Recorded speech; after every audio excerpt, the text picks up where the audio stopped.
Hey guys, welcome back to Chase's Blazer EV Adventures. Today I'm going to show you how to reset your center touchscreen. Let's say it's frozen or you're stuck on something or it just won't load at all.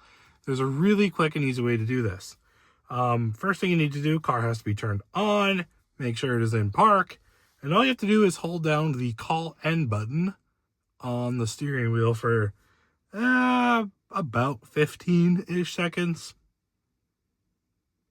So I'm still holding,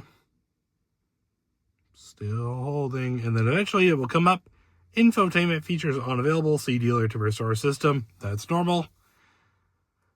And then after a few seconds or so, you'll see it will come back on. Android is starting. You might see your name pop up. And there you go. You have reset the center infotainment display on your Blazer EV. Thank you for watching, and I'll see you in the next one. Goodbye.